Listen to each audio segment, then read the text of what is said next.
Hello everyone. आज मी बोलणार आहे जो मला काल रिसेंटली एक कॉल आला होता त्याच्याबद्दल, त्या एक्सपिरियन्सबद्दल. तर माझे काही व्हिडिओज बघून एक अननोन आहे पर्सन, तर त्या मुलीने मला फोन म्हणजे मेसेज केला होता क्लॅरिटी कॉलसाठी. तर तिच्याशी मी काल क्लॅरिटी कॉल झाला माझा सकाळी. आणि साधारण एक 35 वर्षाची विवाहित मुलगी आहे, ती स्त्री आहे. आणि तिने खूप गोष्टी माझ्याशी शेअर केल्या. ती म्हणाली की आधी मी खूप हिम्मत करून खरं तर हा कॉल घेते आहे, कारण म्हणजे मी तुम्हाला कॉलसाठी अपॉइंटमेंटसाठी विचारलं मॅम, कारण माझा एक्सपिरियन्स बिलकुल चांगला नाही आहे लाईफचा माझ्या ऑल टुगेदर. कारण तिने सांगितलं की म्हणजे लग्नानंतरचा जो तिचे एक्सपिरियन्स आहेत आणि नातेवाईकांबद्दल आहे, तिचे रिलेशनशिप्स सगळे स्पेशली. तर आधी खूप मोठी जॉईंट फॅमिली होती सगळे, नंतर नोकरीनिमित्त कोणी बाहेर, कोणी जवळपास, कोणी असं म्हणजे सेपरेट राहायला लागले. पण नंतर सगळ्याच गोष्टी म्हणजे तरीसुद्धा ऑल टुगेदर जे एक्सपिरियन्सेस तिचे होते ते. आणि ती खूप बोलली, भरभरून, जेवढी भरभरून बोलली त्याच्यापेक्षा ती भरभरून रडली. आणि जेव्हा कॉल संपत आला होता तेव्हा तिने लिटरली तिचे डोळे इतके स्वच्छ पुसले आणि तिने सांगितलं की आता मी पुन्हा रिपीटेडली याच्यावर कधीच रडणार नाही आणि याच्यावर पुन्हा कधीच जास्त विचार करणार नाही. कारण क्लॅरिटी कॉलनंतर तिला मी एकच सांगितलं की तुला माझ्याबरोबर जर्नी कंटिन्यूअस करायची असेल तर तू करू शकतेस, नाही तर it's up to you, it's not a compulsory. पण मी हा पहिला क्लॅरिटी कॉल यासाठी फ्रीमध्ये ठेवला आहे 1 आवरचा, की maximum people can get benefited out of it, की त्यांनासुद्धा बेनिफिट मिळू देत याच्यातनं.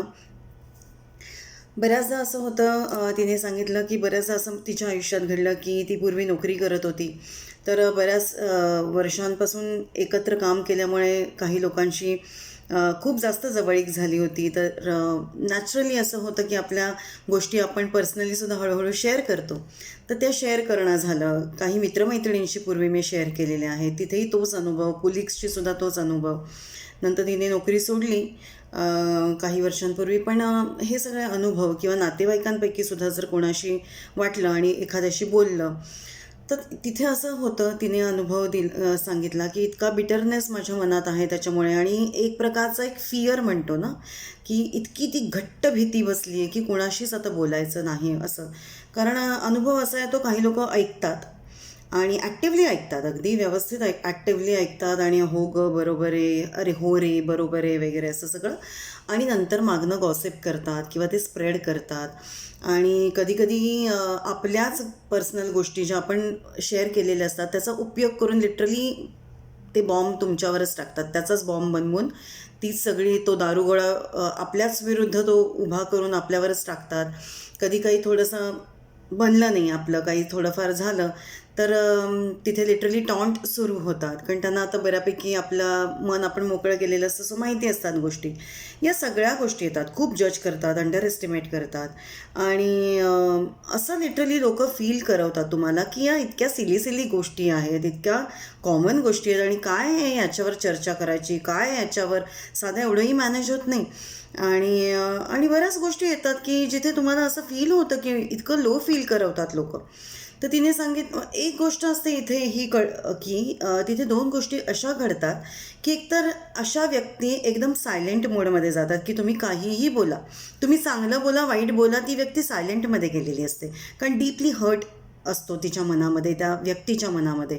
दुसरी गोष्ट अशी होते की इतक्या या सगळ्या गोष्टी झेलल्यामुळे ती व्यक्ती अशी, म्हणजे एक आपण म्हणतो ना पाषाण हृदय असं आपण म्हणतो बोलीभाषेत, तसं त्या व्यक्तीचं होतं. आणि ते धाड धाड धाड धाड लिटरली तिचं तोंड उघडलं की ती सगळ्याला अपोज करते, सगळ्या लोकांना. म्हणजे ती खरं तर डिफेन्स मूडमध्ये असते, ती इतकी डीपली हर्ट असते ती व्यक्ती की ती डिफेन्स मूडमध्ये जाते.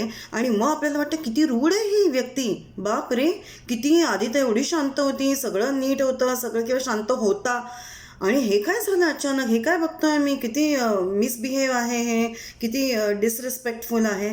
पण हे खरं तर ना रिफ्लेक्शन आपल्या मनाचं आहे, जे आपण सगळे इमोशन्स सप्रेस केलेले असतात ते सगळं बाहेर आलेलं असतात. तर या गोष्टी ज्या आहेत, तिने या सगळ्या गोष्टी सांगितल्या. ती या सगळ्या गोष्टी आणि तिचे जे आसू होते ते सगळे बाहेर पडणं जे गरजेचं होतं, तिचे टीयर्स बाहेर पडणं गरजेचं होतं, फिलिंग्ज या सगळ्या व्यक्त करण्याची गरज होती, ती तिने जेवढं शक्य तेवढ्या सगळ्या गोष्टी मला सांगितल्या आणि प्रसंगसुद्धा बरेच सांगितले तिने मला त्यातले. ती म्हणाली की अहो ma'am 1 hour is not even enough, मी तुम्हाला परत पिंग करेन, पण या गोष्टी खूप अगदी बेसिक खूप वर्षांपासून मी या झेलत आलेली आहे.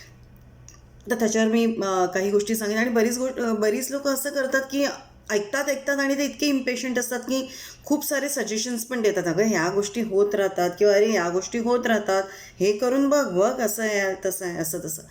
तर काही लोक जज करतात, काही लोक इतकी सजेशन्स देतात की म्हणजे असं काही विचारायचं नाही असं की, आणि असं परत दाखवतात सुद्धा की म्हणजे मला इतकं सगळं ज्ञान आहे आणि हे. सो आय डू फील की वाईज पर्सन हे वयाने वाईज पर्सन कधी होत नाही. तर ते तुम्ही विदाऊट जजमेंट जर तुम्ही घेऊ शकत असाल लोकांना, कधीही पुढे त्याचा पुन्हा पुनरुच्चार झाला नाही पाहिजे तुमच्याकडनं आणि दुखावलं नाही गेलं पाहिजे त्या व्यक्तीला, तर खरं वाईज पर्सन होऊ शकतं. नाहीतर if you keep repeating that pain point त्या व्यक्तीला किंवा टॉन्ट रूपाने जर तुम्ही काही बोलत असाल त्या व्यक्तीशी, कुठे गॉसिपिंगच्या ह्यानी येत असेल, कोणाला इन्फॉर्मेशन पुरवत असाल, तर that is not that person is not a wise person. So please आधी तुम्ही समजून घ्या. आणि अजून इथे मला एक गोष्ट सांगायची आहे की बऱ्याचदा आपल्याकडे आउटसाईड आणि मग इनसाईड असं आपण बाहेरनं आतला प्रवास असा उलटा प्रवास सुरू करतो, विच मीन्स आपण बाहेरच्या प्रेझेंटेशनला खूप महत्त्व देतो की सुंदर लिपस्टिक असणं, सुंदर ड्रेसेस असणं किंवा छान मस्त म्हणजे अगदी लुई फिलिप्सचा शर्ट घातला आहे आणि मस्त कोम्बिंग केलं आहे तर मी हँडसम दिसतो आहे. तो हा बाहेरची जर्नी झाली. ही प्रेझेंटेशन म्हणजे तुम्ही हार्मनीमध्ये जगत आहात, जॉयस लाईफ आहे असं होत नाही. सगळ्यात महत्त्वाचं इनसाईड आउटच जर्नी असते. हीच जर्नी तुम्हाला कायम आनंदी ठेवते आणि आतून तुम्ही ते पीस अनुभवता. तर ॲक्च्युली असा हा प्रवास आहे, तो प्रवासच आपण चुकीचा करतो आणि आता आपल्या बाहेरच्या दिसण्यावर, असण्यावर आणि दाखवण्यावर, प्रेझेंटेशनवर सगळं निर्भर असतं. So my beautiful friends, all of you, male female, मी अगदी मनापासून सांगेन, जेव्हा तुम्ही तुम्हाला स्वतःला भेटाल, तुमच्या रिअल वनला भेटाल, तुमच्या ऑथेंटिक आणि ऑनेस्ट आणि रिअल वन तुम्ही तुमचं स्वतःला भेटाल, त्याला एक्सप्लोअर कराल, त्याला समजून घ्यायला लागाल, तेव्हा मग तुम्हाला बाहेरचं काहीही एन्व्हायरमेंट असेल आणि कुठल्याही एन्व्हायरमेंटमध्ये तुम्हाला घातलं तर अफेक्ट होणार नाही असं मी म्हणणार नाही. Because human being is very sensitive प्राणी म्हणतो आपण, तसे आहोत आपण आणि आपल्याला खूप इमोशन्स आहेत, फिलिंग्ज आहेत, जे आपल्याला व्यक्त करणं खूप गरजेचं असतं आणि आपण ते व्यक्त होतो. तर या सगळ्या गोष्टी ज्या आहेत ना, त्या आधी स्वतःपासून सुरुवात केली पाहिजे. तर मी मध्ये एक व्हिडिओ केला होता की केंद्रबिंदू हे स्वतः हाच आपण असतो आणि ते मान्य केलं पाहिजे. सो स्वतःवर जेव्हा आपण काम करतो, आपल्या फिलिंग्ज, आपले इमोशन्स, आपले ॲक्शन्स सगळ्यावर आपण आपला अभ्यास करतो, नीट फोकस करतो आणि तिथे आपल्याला नीट अंडरस्टँडिंग येतं, क्लॅरिटी मिळते आणि त्या डेप्थमध्ये आपण जातो, तेव्हा आपण खऱ्या अर्थाने हार्मनीमध्ये आणि पीसमध्ये जगतो, जॉयस आयुष्य आपण जगू शकतो. तर हा माझा टोटली बिलीव आहे आणि जे मी शिकले माझ्या मेंटॉरकडनं, तर मला असं वाटायचं, मीच असं नाही तर मला असं वाटायचं, तर 70 वर्षाच्या सुद्धा एक लेडी आमच्या बॅचमध्ये होत्या आणि त्यांनी हा सेम प्रश्न विचारला होता. आम्ही कोणी विचारायच्या आधी की आता तर माझं सगळं झालेलं आहे, आता काय, पण तिने सांगितलं असं नाही आहे, मी तुम्हाला नावाने हाक मारते कारण मी सोल बेसिसवर घेते, मी तुमच्या एजवर जातच नाही आहे. तुमचं सोल हे कायम तरुण असतं, म्हणजे जसं असतं तसं, असं बाल्यरूप आहे, ते कायम हसत असतं, ते कायम जॉयस मोडमध्ये असतं. आपण जेव्हा अर्थ प्लेनवर येतो तेव्हा आपल्याला या सगळ्या गोष्टींचा अफेक्ट होतो. सो तुम्ही तुमच्यामध्ये ते फील करायला लागा, ते त्याला एक्सप्लोअर करा. जे तुम्ही सप्रेस करताय ते सप्रेस करणं बरोबर नाही आहे. So once you will get that clarity on it, you will see the magic की तुम्ही स्वतः खुश राहाल, तुम्हाला क्लॅरिटी येईल, समोरचा कसाही वागला तरी विदाऊट जजमेंट तुम्ही कसं बिहेव करू शकाल आणि कसं तुम्ही जगू शकाल with along with that person तुम्हाला जगायचं आहे आणि बाय चॉईस तुम्ही त्यांच्याबरोबर राहता, बरोबर आहे. नाही तर नातेवाईक बाजूला कट करणं किंवा तुमच्या इव्हन स्पाऊसला तुमच्या आयुष्यातनं काढून टाकणं, it's not a big thing मी तर म्हणेन. म्हणजे तुम्ही कधी डिवोर्स घेऊ शकता, कधी तुम्ही त्यांच्यापासून डिपार्ट होऊ शकता, नॉट विथ युअर स्पाऊस, पण तुमच्या कुठल्याही नात्यांबरोबर तुम्ही डिटॅच होऊ शकता. पण Wien you will gate a clarity की ते त्यांचं जे बिहेवियर आहे ते त्यांच्या अनुभवातनं किंवा त्यांच्या संस्कारातनं, त्यांच्या सगळ्या गोष्टींमधनं, आचारांमधनं आलेला आहे, तर तो एक पार्टच वेगळा आहे आणि आपला पार्ट आयुष्याचा टोटली वेगळा आहे. तर मला असं मनापासून वाटतं की get a clarity from someone who will literally listen to you and understand you without judging you. आणि प्लीज आतमध्ये सप्रेस करू नका हे इमोशन्स.